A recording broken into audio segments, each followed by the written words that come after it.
Welcome to the new sound of online radio.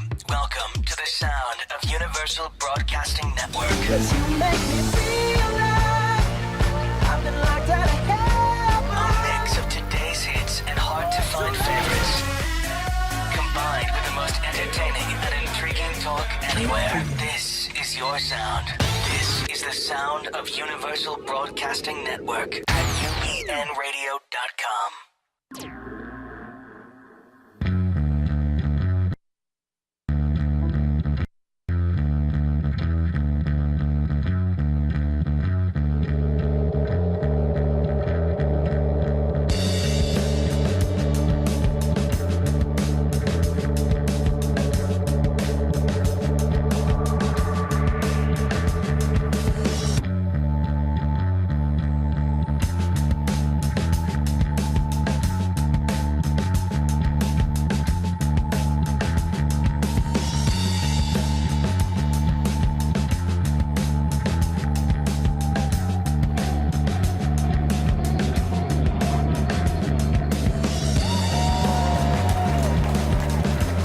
Thank you.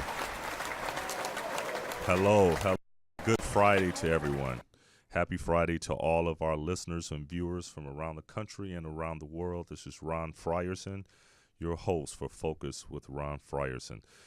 Brought to you by Javago Watches. Javago is a brand in a league of its own. It's a dynamic brand. The watches are modern and innovative. At the very core of Javago design philosophy rests a commitment to style, distinctive timepieces, and cutting-edge balance and style with old-world precision and accuracy.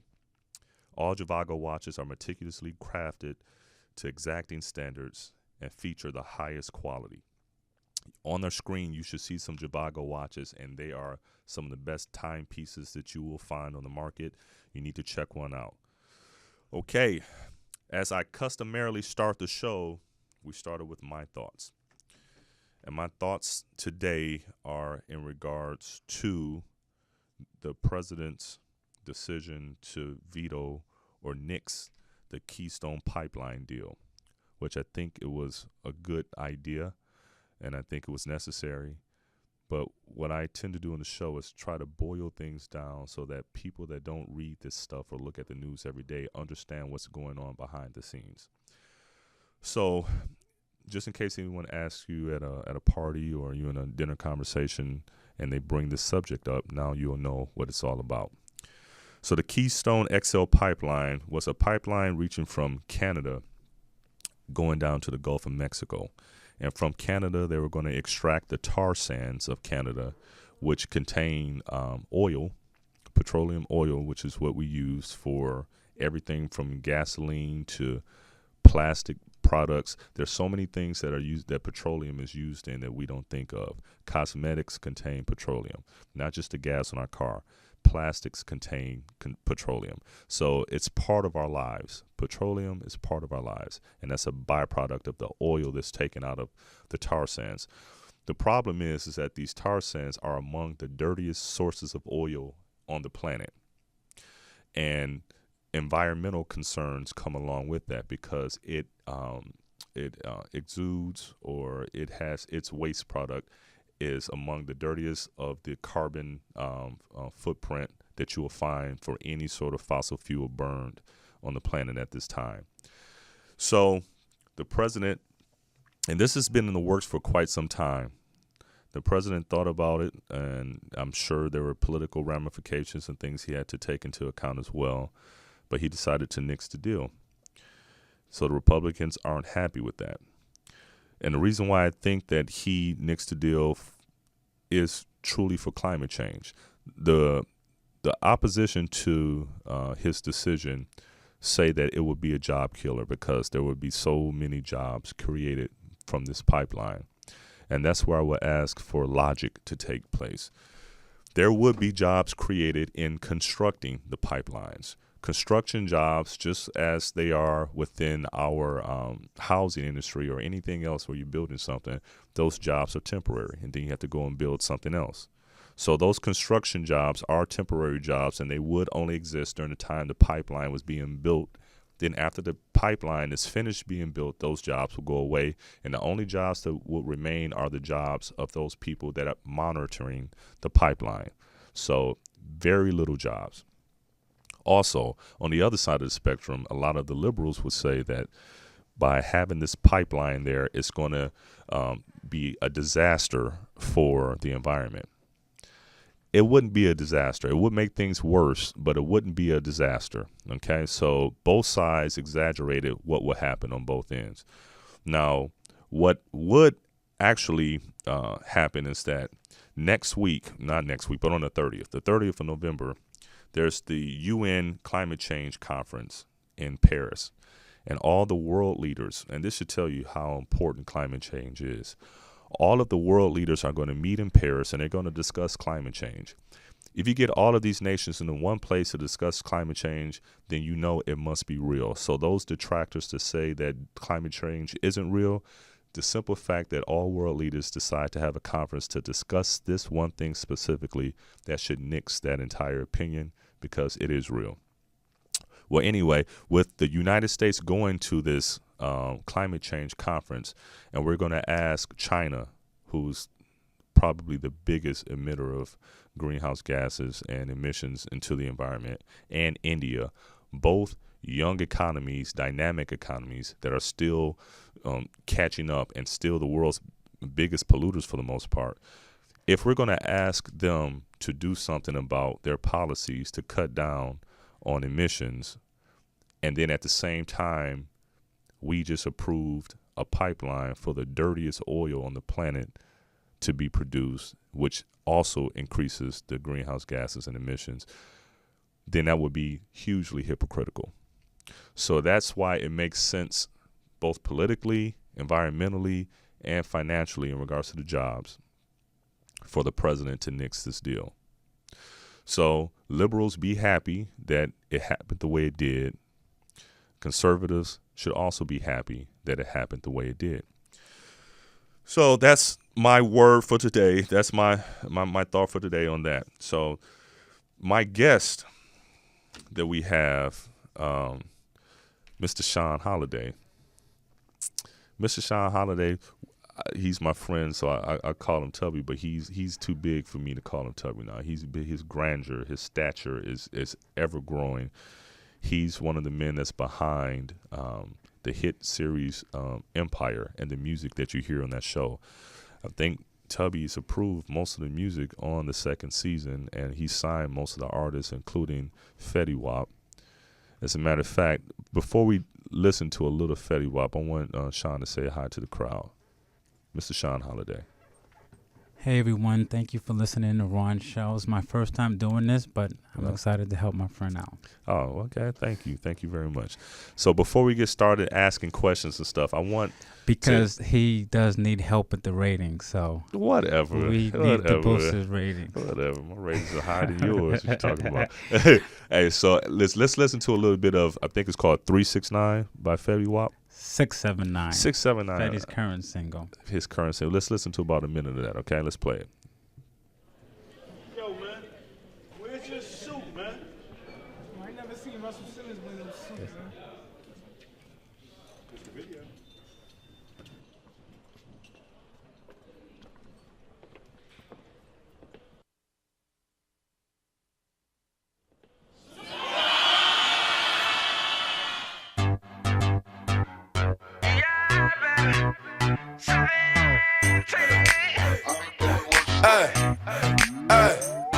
Look, baby girl, you're so damn fine though. I'm trying to know if I can hit it from behind though. I'm sipping on you like some fine wine though. And when it's over, I press rewind though. Ay, you talking bands, girl, I got it. Benjamin's all in my pocket. I traded in my trues for some robins. He playing Batman, Fetty's gonna rob him. Ay, I got a Glock in my Rari. Ay, 17 shots, no 38. I got a Glock in my Rari.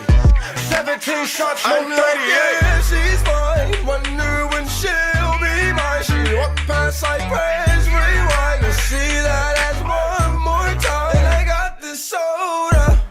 Remy boys, they know us. All fast money, no slow bucks. No one can control us. Yeah. Thank you. So that's 679. Did I get it right? 679 by 679. Fetty Wap. Correct. Yep. You know what? And I'm up on my music. I'm always up on my music. We both know that. I never heard that before. You haven't. Where you been Man, living maybe because I'm it 43 just sold now. over 1 million copies. It's playing on every station, Really? every hour, on the hour. Yeah. No, okay. Well, I mean, this is your business, and I understand. And you have to, hit me to a few new things from time to time.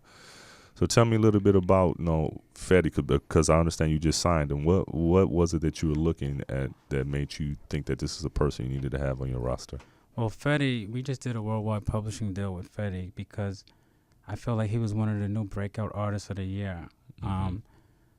Coming off his hit single Trap Queen, which we first thought, you know what, could be a one-hit wonder, And then his second single, My Way, came out, and it hit top 10 on the Hot 100. Then now this single, so he had 4 singles in the top 10, which not Lil Wayne, not Drake, nor Jay-Z done. So he broke records this year, so it was a record-breaking deal, and we was excited to get him. What is it about him? Is it just the power of the song, or do you think it's his voice or his persona? What is it? It's a little bit of everything. His voice was distinct. The way he carries his melodies stood out, and his hooks. Once you have catchy hooks like he did, that's a must, because a lot of rappers lack that these days, and that's one of his strong qualities.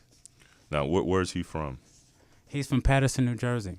From New Jersey? Yes. That's other than Joe Budden, I can't think of anything big. Oh well, the Clips are they're out of Virginia though. Yeah. I can't think of anybody else out of New Jersey that's not really, in a while. So not he's in a one while. and definitely out of Paterson.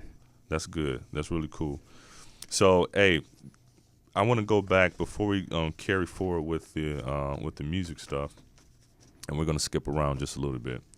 I want to go back to this whole, the premise of this show is primarily like business, politics, current events, social issues. And one of the reasons why I wanted you to have to be on the show is because you are a very well-rounded individual. And there's stuff going on around the world that affects all of us. And it's good for us to have, for lack of a better word, distractions, something that makes us feel good so that we won't have to always see all of the angry things going on the planet. And your business is one of those things that brings people joy so they can forget about all of the tragedies going on in other places. And in some respects, in hip-hop's case, lots of times it's the news, but it's news that's not being covered by everyone else. It's the news of what's going on in our hood. So when we talk about gangster, I don't think there's a bigger gangster on the planet right now than Vladimir Putin. And there was recently, it was called Metrojet, a Russian airliner that went down in Egypt, in Sharm el-Sheikh, Egypt. Tragedy. Yeah, over, I want to say 224 people died. Now, the French were the first ones to say they think it was a bomb, but I can understand them not really wanting to believe the French because it's an Airbus jet, and Airbus is partly owned by the government of France. And I guess if it was an engine failure, they would be, they would be liable more so than if it were due to some sort of terrorist activity that's outside of their control. So that makes sense. But British intelligence and U.S. intelligence also pointed to a high likelihood that this was a bomb as opposed to some sort of catastrophic engine failure. So all that being said, Vladimir Putin tells everyone in Russia that, it's not, we can't guarantee that it's a bomb. It could be engine failure. But then at the same time, he cancels all flights going into Egypt, not just Sharm el-Sheikh, but the entire country of Egypt. Sending mixed signals. That's a gangster. Could you think, like, if President Obama, if there was something happening, he just banned flights and then told us something else, he'd be before Congress in a heartbeat. If he told the people one thing and did something else, and it's blatantly there in the news, and you can see the mixed signals, as we put it, right there in front of you. It's not hidden. It would be a mutiny on the Republican side of saying what he did or what he didn't do and what he knew and what he didn't know and all that type of stuff. But do you have any sort of, because we fly a lot, both of us fly a lot. That's some of the scariest things that I can think of is, ever since 9/11, all of us were a little bit shaky on getting on planes after 9/11.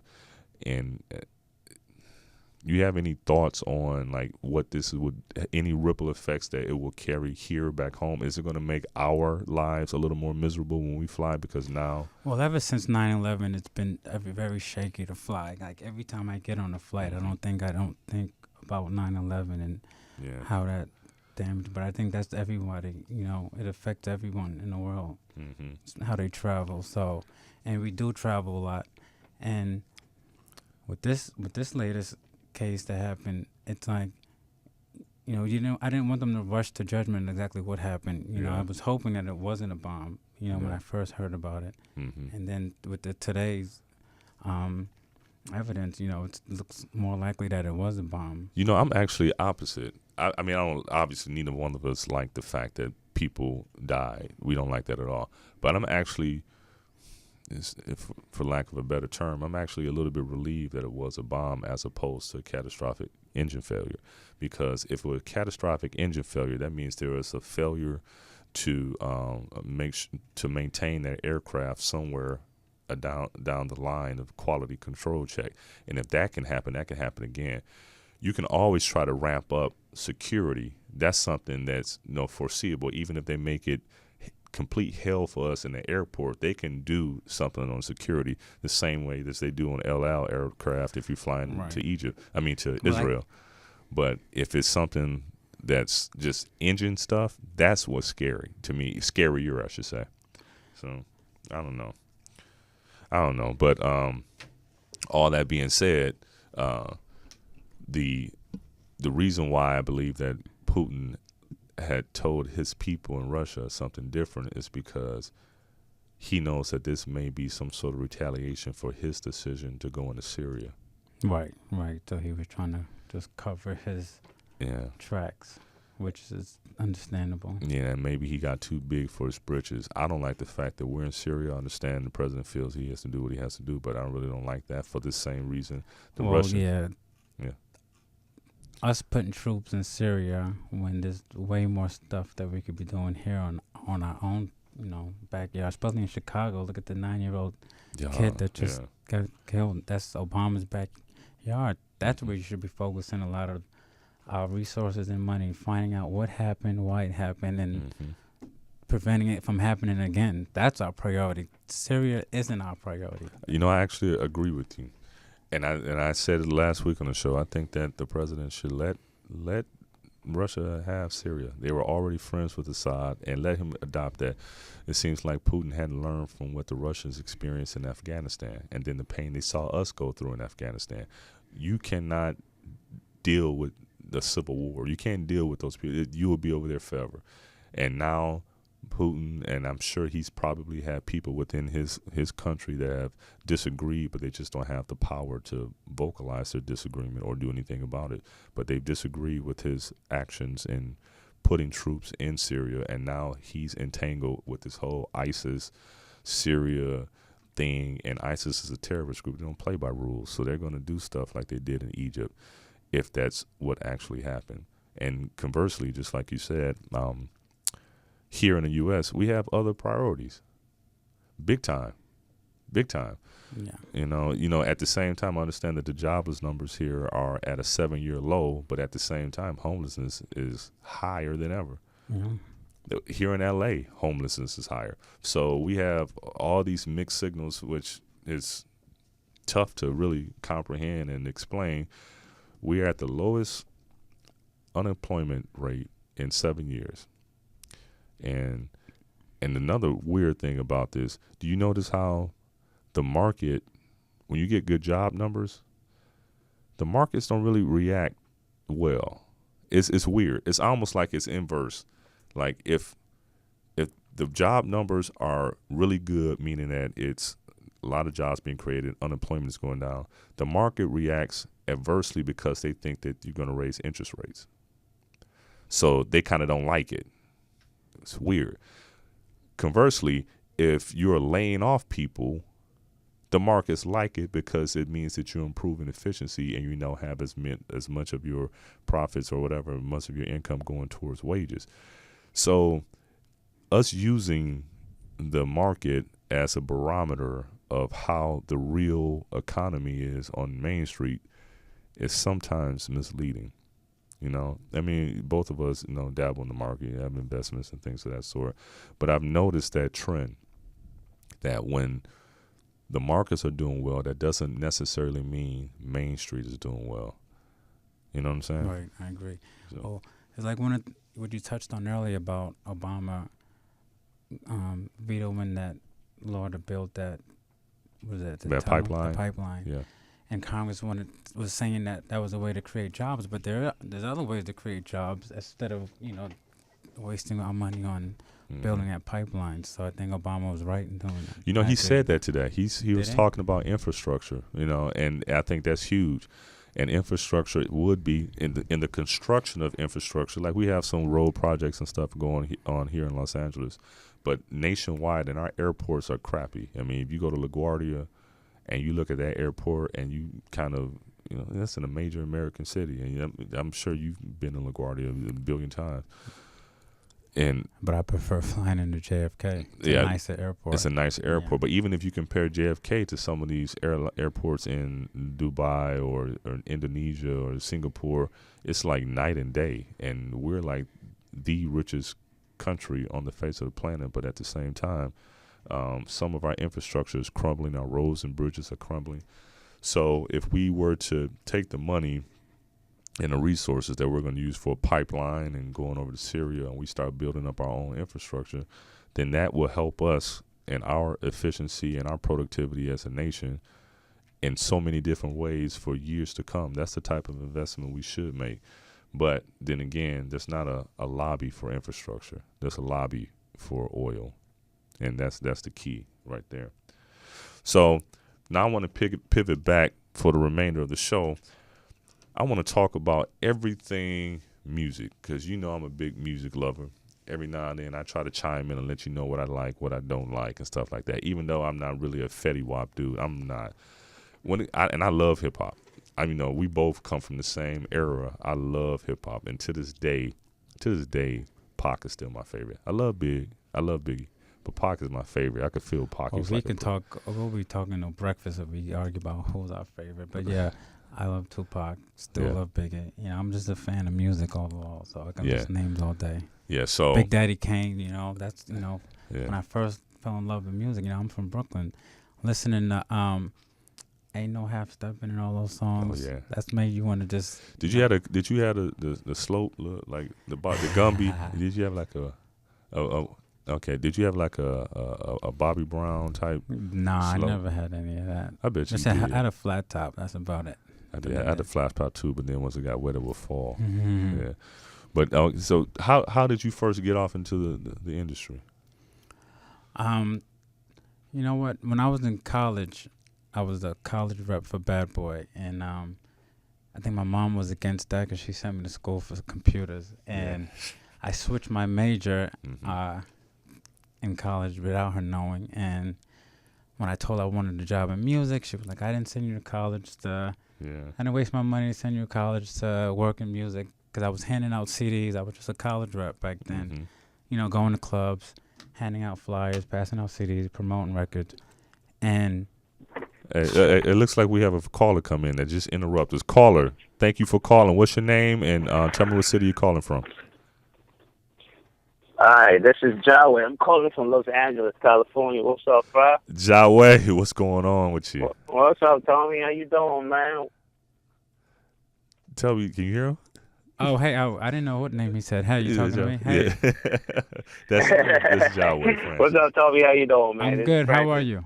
No. Oh, fine, thank you. But yeah, I just want to touch on a couple of things, man, Ron, that you talked about earlier. You're talking about the war in Syria. I'm always intrigued about the politics overseas and what goes on here. But at the end of the day, man, there are constituents. Yeah. Like, Barack has his people he has to answer to. And with the elections coming up, there's always going to be something. Mm-hmm. But first, I got to say, I do applaud him for taking that big step in vetoing that bill.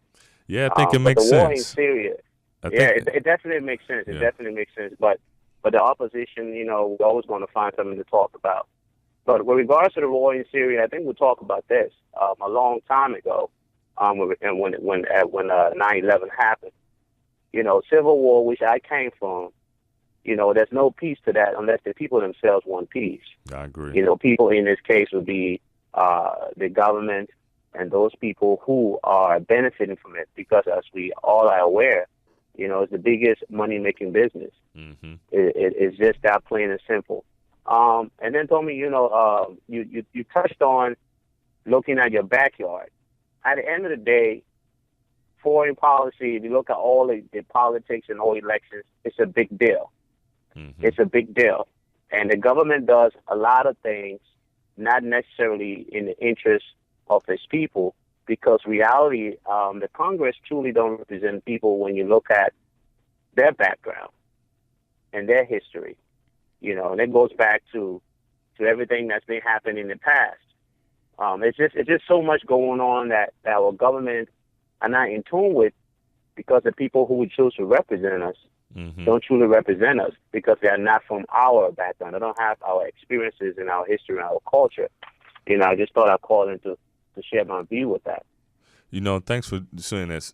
Thanks for calling on that. Hey, and I know that you're also a musician, a prominent musician on the world music stage. And you got any specific questions you want to ask Mr. Holliday? Since we have him, we don't really have like people that hang out with Clive Davis very often. That's true, Mr. Holliday. I guess the question to you will be, what does the major labels look for in independent artists like myself? To bring them on board, to give them a bigger platform for them to reach those audience or those people that you guys are easily connected to. Well, it's a good question, Francis. I would say the main thing is for independent artists to kind of make awareness for themselves. So whether it's their Instagram followers, their YouTube, like if they put a video, see if they have 1 million views, then obviously they did enough to start some kind of attraction. And then, if an artist got themselves a buzz starting from 0 to 50, usually a major label can come in and take it from 50 to 100. But we kind of look for artists to see how they can get some kind of a buzz going for themselves, especially in their own hometown. If I go to, say, Houston and there's an artist coming like, yo, I'm the hottest rapper in my town, then how will I know that? Is the radio station, are people calling the radio station requesting their song? Are there clubs going around asking for this artist to perform? That's what gauge me to see if an artist really has some sort of a buzz. Mm-hmm. They're making noise in their own hometown before, a label really will take some real interest in them. So it's almost a situation wherein they have to have almost a ready-made audience that has them like tested and proven that they have a following, more so than a label trying to say, okay, maybe you could be, instead of them starting from 0, they need to start from 50 already, right.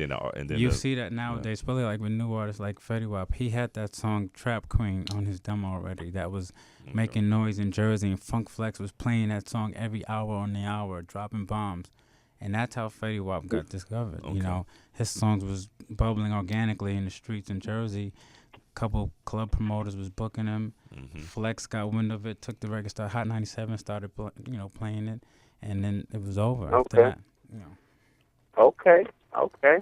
That's what's up, man. I appreciate your time. All right. I'll keep listening, man. All right. Let's get together soon, brother. All right. Thanks a lot. You're welcome. You guys have a great one. All right. You too, brother. So, so it's different than what it used to be. Right. Because, and you correct me if I'm wrong, now because when you buy music, for those of us that still buy music because we support the art form, when you buy music, largely because of iTunes. It cut into the cost, and it made it a more singles-driven market as opposed to buying a whole album. So because it's a singles-driven market, and you pay for a single, in that case, when it first came out, like 99 cents, and a lot of people just bought the songs they liked instead of buying whole albums like we used to. Now it's a game of cents rather than dollars. And so because it's a game of cents rather than dollars, and those cents have to be divvied up so many ways, perhaps, and you know this better than anybody, in the A&R department, you don't have the time to wait until your fourth or fifth album before you start making an impact. I mean, my favorite of all time, Prince. Purple Rain was like his fourth or fifth album. Michael Jackson, Thriller was like his third or fourth single album. Some of the greatest albums that we think of, it wasn't their first album that made them great. It was later on down the line. But those things have changed now, right? Yeah. Oh, definitely changed. Yeah. Well, now, new artists, there's different ways to be discovered now. It's really what you just said about 99 cents and it's being a single business. Most labels can't sustain by just selling singles, but most of our income has been coming from selling albums selling 10 million albums, we don't get those anymore. So now artists can really cut labels out by, how do artists get their music out? They can put their songs up on SoundCloud, and or YouTube. They can put a video up and fans can find music that way, and that's cutting out labels because it's not labels what used to be the main source of putting out music, distributing music, but now there's other ways to put out your own music. So now we all got to get creative to find ways to really make money to pick up for that loss of income. So do you think that also makes for shorter careers? I mean, because if you think about it, if everything you put out has to be a hit and you don't have anything to really grow on, put it like this. In this day and age, let's just take the Michael Jackson Thriller album. We know about Billie Jean. We know about Beat It. We know about Thriller because of the video. But let's say cuts like Human Nature that has standed, the test of time, that comes out to be one of the more popular ones. Little stuff like that. You don't get those these days in music because you don't have as much to choose from one particular artist. What do you think? Depends on the artist. Depends on the artist. Certain artists that are just look at Adele. She came out 4 years ago with 21. Mm-hmm. People was waiting for her. She just dropped her single and already sold 1 million in the first week. That means she didn't lose her fan base. She didn't lose her audience. But if there are certain artists that people will wait to just buy their music, and Adele just showed that she's one of them. She wasn't dropping out singles every once a year. She wasn't featuring anything. She went away. Does it depend on the genre too? I don't think it depends on the genre. So if you it depends on the popularity and the artistic respect that artist has, right? Correct. So that means someone like a Jay or a Drake or a Ye, they can get away with some things that other lesser known, not we should say lesser known, but artists that aren't on that sort of level can't get away with. Well, the kids' attention span isn't what they used to be back in the day. So our attention span ain't what it used to be. Yeah. So we're just, it's like out of sight, out of mind kind of thing, So some of the old school rappers trying to keep up with the new school rappers, it's going to be a disconnect. We just saw that, like T.I., for example, he took his old school style, did a song with Young Thug to make a hybrid. So he kept himself relevant with the young kids, So he was very smart and clever about doing that. He kept his audience. He was true to his fans. And then he got a new audience and a new fan base by doing a hit song with Young Thug, So, and that way he keeps his lifeline and his longevity, going. Do you stuff like that? Do you suggest that to artists, or is that something that they kind of come to terms on their own? Because when you're dealing with artists, it's almost like dealing with athletes. I mean, think about definitely. I mean, they're definitely hard-headed. For T.I.'s first single, we put out No Mediocre. Iggy was coming off the biggest year ever, I told him it's better to have Iggy on this song with him because it only helps him. Yeah. And at first he was like, oh, let's hold it for the remix. We thought about that, but No need to hold it. You know, you go with the best. You go with your best shot first. So we put Iggy on his first single, and we sold 1 million singles. If I remember correctly, didn't you have something to do with T.I.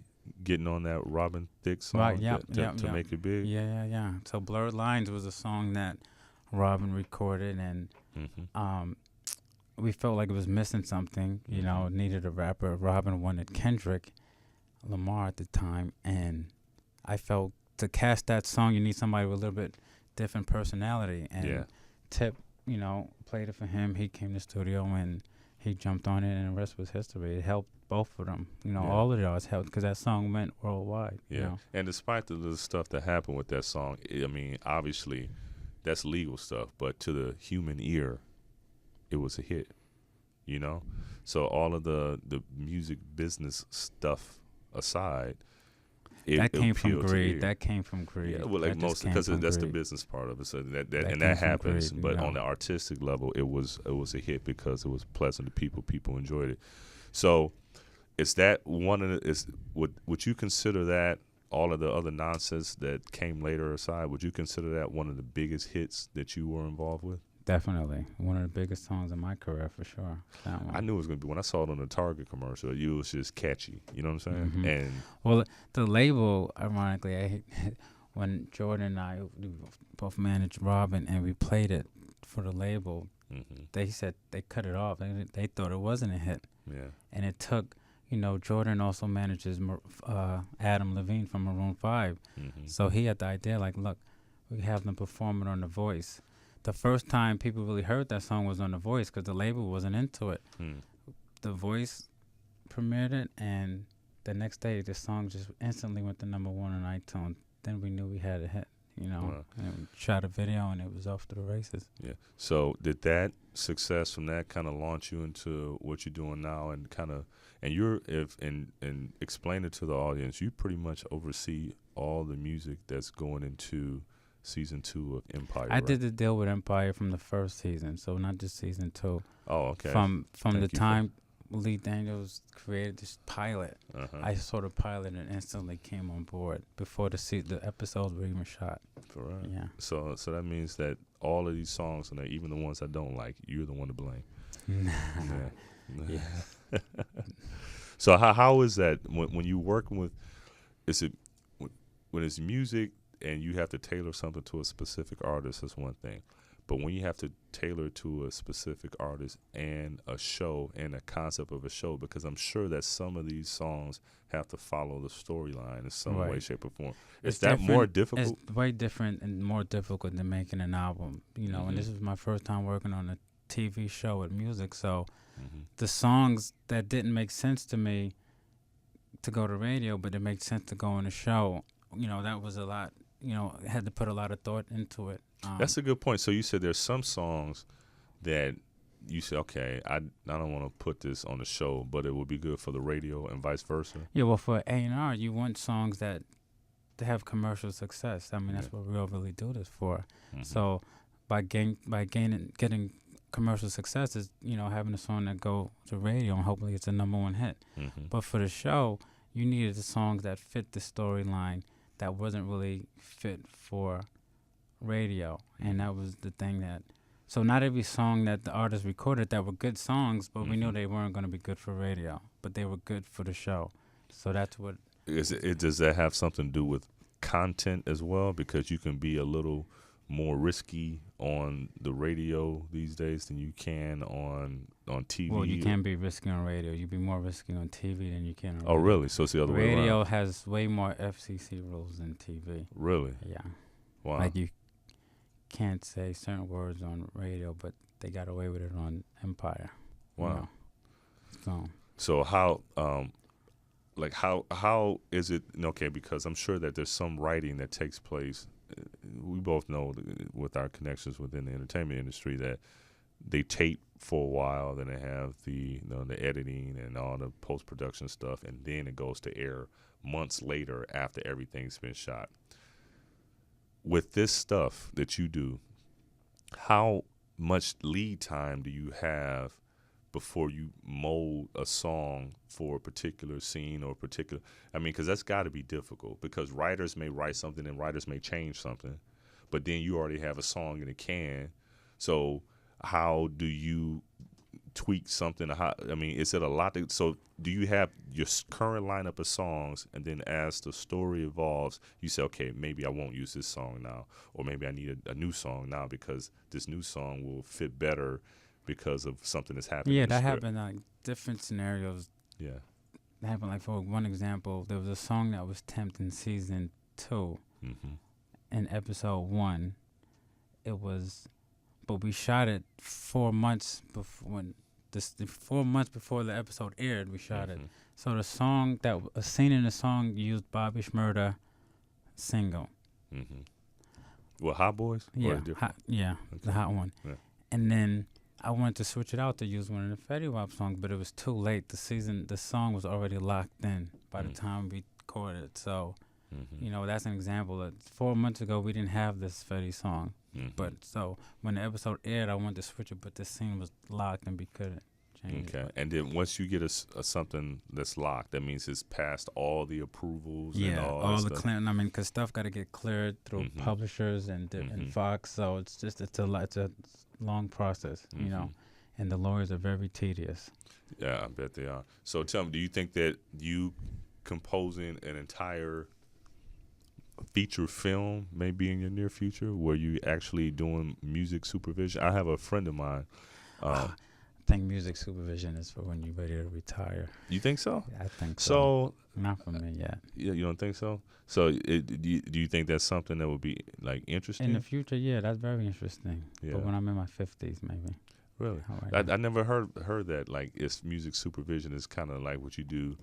So it's not the same sort of concept of what you're doing currently, like with Empire, right? It's right. not. No, because I mean it's a little hybrid. There's music supervisors that just license songs and find song license.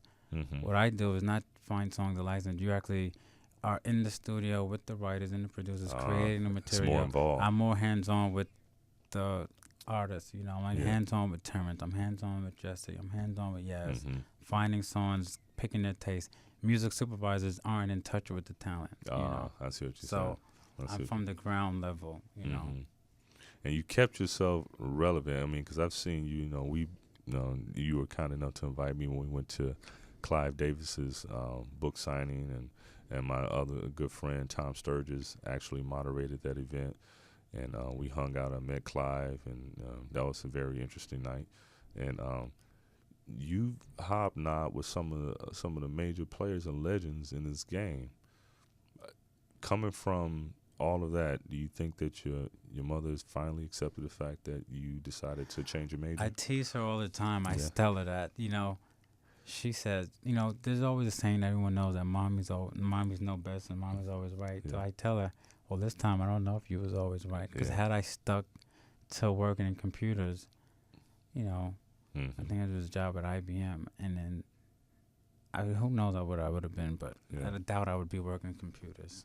But doing what I'm doing what I want to do, and I'm sure my mom reaps some of the benefits now. She'll tell you that. So the youngsters out there listening that may want to get into the music industry, it's a tough nut to crack, you know, correct? So, and you get, music is one of those things that move us. It's one of those gifts that God gave us to allow a particular sound. And it could be a singer, or it could just be the sound, the way certain notes are played that move us emotionally, and it's a universal language.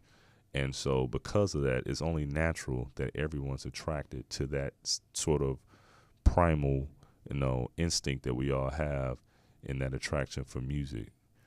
So you're going to get a lot of people that want to get into the industry naturally because it's organic, it's nice, but very few people have that God-given gift, that ear that other people don't have, to either pick things that will be appealing to the masses. Look, that's a tricky thing to say because I don't know. I mean, music, there's no right or wrong answer on music. If I like a song and you don't like it, or if you like a song and I don't like it, who's to say who's right or wrong? There's no real answer, or there's no real science to say which is the better song. You know, I think music is just an opinion. You know, it's how it makes you feel. Exactly. So if I like a song, doesn't mean that it's the best song, or if you like it, you know, vice versa. You know, it's an opinion. Non-hip hop, non-rap. Who's your favorite artist? Non-hip hop, non-rap. So what? R&B? Anything. It could be R&B. It could be techno. I don't know. Your favorite artist. Period. I tell you what. Give me your top 5 artists, not on your label, because I know you're a businessman. You're trying to throw out these promos. Your top 5 that if somebody listened to your music playlist that they would not expect for you to say these are my top 5. Currently living? Whatever you want to say, bro. I take all that stuff. Whatever you want to say, bro. I mean, Michael Jackson still is one of my all-time favorite. Yeah. Beyonce, anything she does, I still love. We all love Lionel Beyonce. Richie, I still think is one of the best songwriters of our generation ever. Mm-hmm. You said not hip hop, right? Who else? Of course, I can't think. Kirk Franklin, you know, you can't. You like Kirk Franklin? Yes, of course. You know, GP, are you with me? he's one. I mean, you can listen to Kirk Franklin in the morning. He usually those songs get you going. You know, when you have an artist that can get you going in the morning, that's that's good. And Alicia Keys is still one of my favorites. That's a good list. I can keep going though, but yeah. Yeah, I mean, we had top That's my 5 short list. Yeah, well, my 5 is number 1, Prince. Anybody that knows me knows that I'm a Prince fan. Second would be Sade. She can put out one album every 10, 12 years, and it's still just the bomb. Sade. Third, I would say Erykah Badu. I like Erykah. I've always liked Erykah. Fourth, I would say Radiohead. I'm a huge Radiohead fan. Kid A changed my life because I didn't really think that I would be exposed to that type of music and like it the way I did, but Kid A, Radiohead. And fifth, it's non-hip-hop. Oh, fifth. Maybe there's a toss-up. It's between Nina Simone and Miles Davis. A toss-up between those two. But like you said, you know, music is music, and it touches us the way it touches us. But you yourself have had quite... How long have you been in the industry now? Most of your adult life, right? Yeah, my whole ever since straight out of college, I've been working in music. I graduated in 99. How is it that you kept from going crazy? Because I know you. I know you on and off the court. You know, in this studio, I've known me and this brother hung out. We've had breakfast together. We've been over to each other's cribs. This is my brother right here. And I've known him for a long time, but you are still just one of the coolest, down to earth.